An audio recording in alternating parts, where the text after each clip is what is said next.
أشرقت نفسي بنور من فؤاد. محترم بھائیوں، بزرگوں، عزیز دوستوں، پیارے بچوں، خلاق عالم نے اپنے پاک کلام میں ارشاد فرمایا،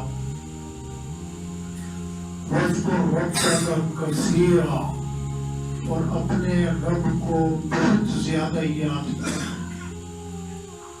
وَسَبِّحْ بِالْعَشِيِّ وَالْإِبْكَارِ، اور صبح شام اس کی تسبیح بیان کیا کر۔ اس آیت مبارکہ میں اور قرآن کریم کی کئی آیات مبارکہ میں اللہ کریم نے کثرت کے ساتھ اپنے رب کو یاد کرنے کا حکم ارشاد فرمایا، اور اسی طرح اللہ کے محبوب صلی اللہ علیہ وسلم نے اپنے قولی اور فعلی ارشادات میں، احادیث میں کثرت کے ساتھ اللہ کو یاد کرنے کی تاکید فرمائی۔ قولی احادیث آپ نے زبانی حکم دیا، اور فعلی اور عملی آپ نے خود عمل کر کے بتایا۔ آپ کی مبارک اور پاکیزہ زبان اللہ کی یاد سے کبھی غافل نہیں رہتی۔ ہر پل، ہر آن، ہر گھڑی آپ اللہ کا ذکر زبانی بھی کیا کرتے تھے، اور آپ کا دل ہمہ وقت اللہ کی یاد میں مصروف مگن رہتا تھا۔ میں اس مختصر محفل میں آپ کو ذکر کی چند اقسام بتانے کی کوشش کروں گا۔ ایک ہے اللہ کو یاد کرنا، اور ایک ہے یاد رکھنا۔ ان دو باتوں کے الفاظ کو بھی آپ ذہن میں رکھیں، اور اس کے مفہوم کو بھی ذہن میں رکھیں۔ ایک ہے اللہ کو یاد کرنا، اور ایک ہے اللہ کو یاد رکھنا۔ اللہ کو یاد کرنا، قرآن کی تلاوت بھی اللہ کو یاد کرنا ہے۔ ابھی ہم نے جو نماز پڑھی، یہ ہم نے اللہ کو یاد کیا۔ یہ جو تسبیحات میں ہم تسبیحات پڑھتے ہیں، لا الہ الا اللہ کی تسبیح، سبحان اللہ کی تسبیح، الحمدللہ کی تسبیح، اللہ اکبر کی تسبیح، لا حول ولا قوت الا باللہ کی تسبیح، اللہ اکبر کی تسبیح، یہ جتنے بھی ہیں تسبیحات، یہ بھی اللہ کو یاد کرنا ہے۔ اور قرآن و سنت کا تذکرہ کرنا، واضح نصیحت کرنا، سننا، یہ بھی اللہ کو یاد کرنا ہے۔ اور اللہ کو یاد رکھنا کیا ہے؟ یہ اللہ کو یاد رکھنا، یہ اصل چیز اور اہم چیز ہے۔ ذکر کا معنی ہے یاد۔ اب آپ ذرا غور فرمائیں، آپ کسی عزیز کو، رشتہ دار کو، پیارے کو یاد کرتے تو کیسے یاد کرتے؟ آپس میں تذکرہ کرتے ہیں، آج فلاں یاد آ رہا ہے، اور دل میں اس کو آپ یاد رکھتے ہیں۔ جب بھی اس کا ذکر آتا ہے آپ کا دل مچلتا ہے۔ آج تو ساری دنیا عملی طور پر ایک گھر اور ایک سین کے مانند ہے۔ میڈیا اور نیٹ اور موبائل کے ذریعے سے آپ دنیا کے کسی کونے میں رابطہ کرنا چاہیں، منٹ نہیں لگتا، سیکنڈ میں آپ کی کال مل جاتی، رابطہ ہو جاتا ہے۔ آڈیو کال ہے، ویڈیو کال ہے، آمنے سامنے آپ دیکھتے ہوئے بات کر سکتے ہیں۔ ایک وہ زمانہ تھا جب رابطہ اور ملاقات خط کتابت کے ذریعے سے ہوتا تھا۔ باہر کے ممالک کی تو بات ہی بڑی ہے۔ میں لاہور میں ہوتا تھا، طالب علمی کے زمانے میں لاہور میں مدرسے میں پڑھتا تھا۔ 3 مہینے کے بعد گاؤں سے ہمارے خط کا تبادلہ ہوتا تھا۔ والدین یاد فرماتے تھے تو اپنی یادداشت کسی پڑھے لکھے کے ذریعے کاغذ پر منتقل کرتے اور ہمیں بھیج دیتے تھے۔ ہم جب ان کا خط آتا تھا، ہم اس کو چومتے، سینے سے لگاتے، اور ماں باپ کا حال احوال پڑھ کر ہم بہت خوش ہو جاتے تھے۔ اور ایسے ہی ہم اپنے حالات دیکھ کے والدین کو بھیجتے تھے، وہ ہمارے احوال سے واقف ہو کر خوش ہوتے تھے۔ تو یہ کیا ہے؟ ایک دوسرے کو یاد رکھنا۔ اور پھر جو لوگ پرانے زمانے میں جنہوں نے طالب علمی گزاری ہو، ان میں سے کوئی ہے تو ہماری حضرت ماشاءاللہ موجود ہیں، وہ کی عمر میں مجھ سے چھوٹے ہیں، مگر 25-30 سال پہلے انہوں نے بھی طالب علمی گزاری ہے، ہم نے 40-42 سال پہلے طالب علمی گزاری ہے ہم نے، تو اس وقت بھی خطوط کے ذریعے سے ان کا بھی رابطہ ہوتا تھا. پھر آپس میں یاد رکھنے کا تبادلہ خیال یوں ہوتا تھا کہ وہ گھر سے ہمیں گاؤں سے تحائف بھیجتے تھے. ہمارے پاس جو چیزیں مہیا ہوتی تھیں وہ ہم اپنے والدین کے لیے بھیجنے کی کوشش کرتے تھے.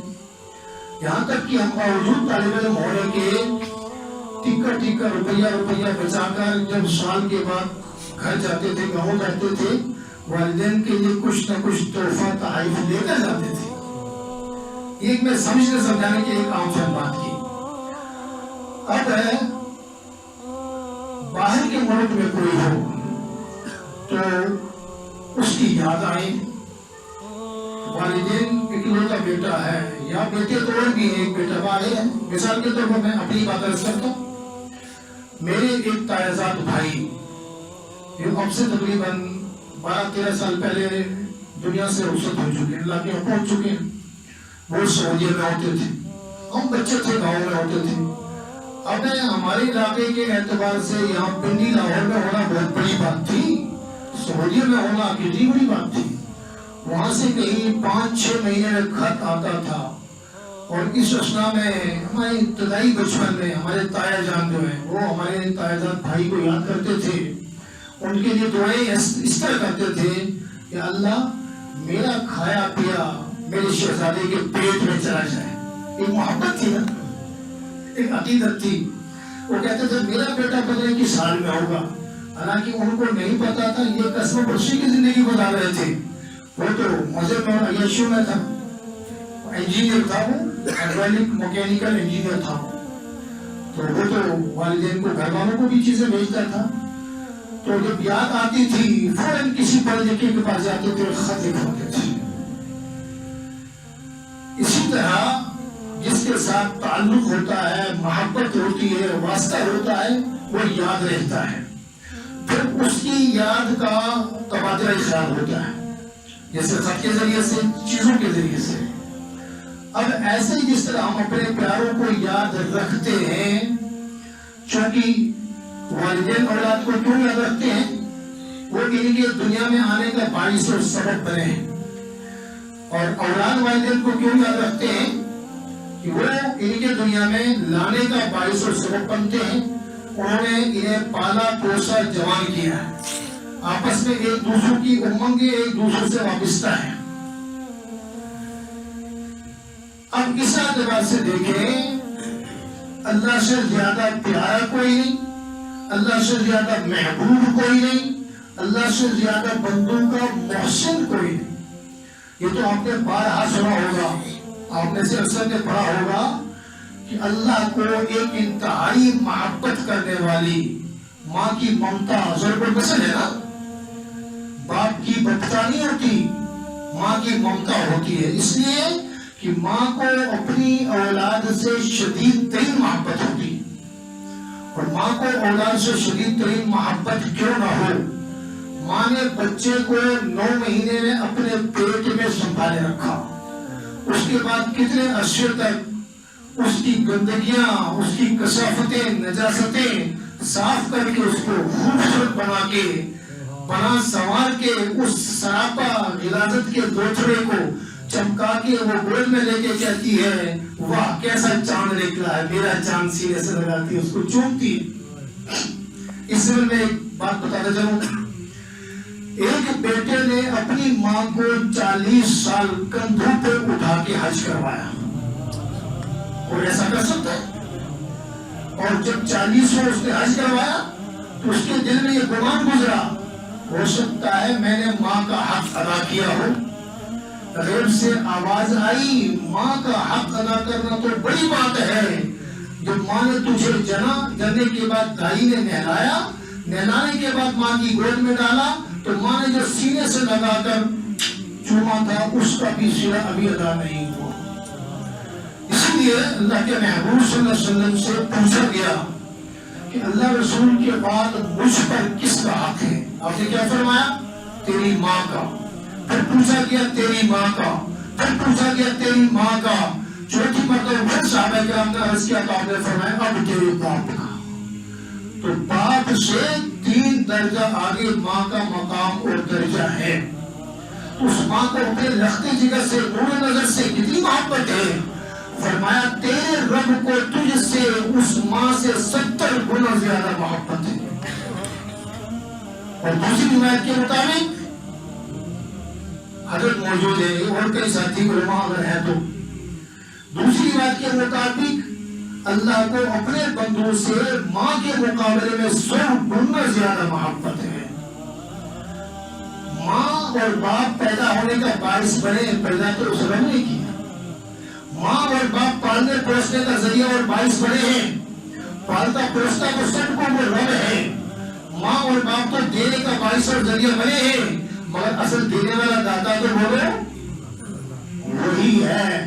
تو محبوب کوئی بھی وہی ہے، خالق کوئی بھی وہی ہے، محسن کل اور محسن اعظم بھی وہی ہے.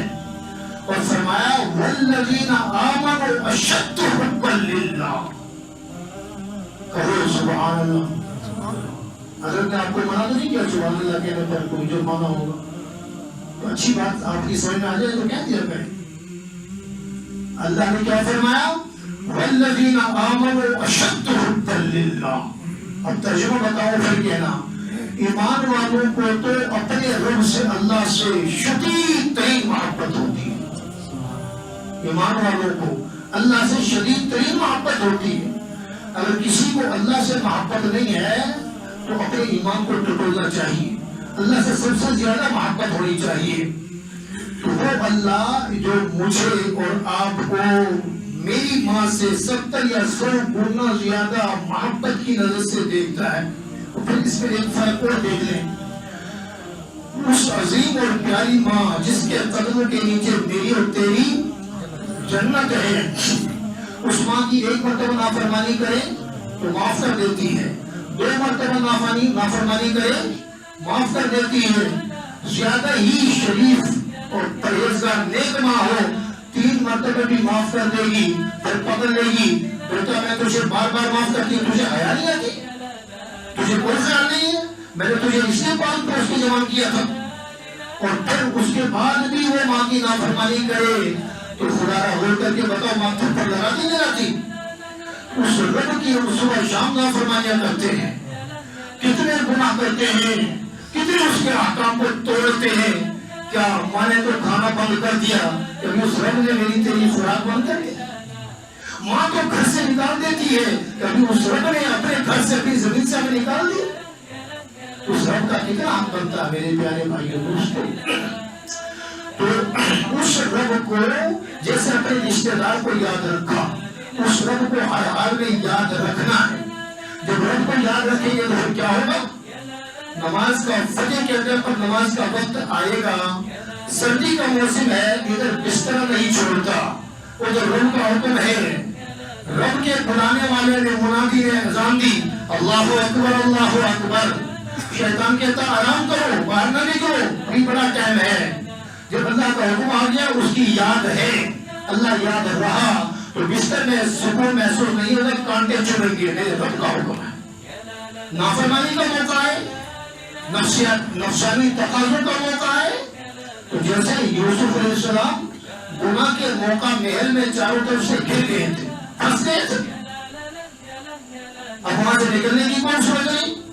یوسف علیہ السلام نے وَلَقَدْ هَمَّتْ بِهِ وَهَمَّ بِهَا لَوْلَا أَن رَأَىٰ بُرْهَانَ رَبِّهِ. اس کی تفسیر حضرت خود بتائیں گے، میرے پاس وقت نہیں بتانے کا. ایسی حالت اور کیفیت میں یوسف علیہ السلام کو رب یاد رہا. کیا ہوا؟ رب یاد رہا، گناہ سے بچے. جو ان کے بس میں تھا وہ انہوں نے کیا، جو یوسف کے بس میں تھا یوسف نے کیا، جو ان کے بس میں نہیں تھا اللہ نے کیا. یوسف دروازے کی طرف دوڑے، دروازے خود کھلتے چلے گئے. ایسے ہی رب کو یاد رکھیں گے تو نیکی کرنا آسان ہوگی.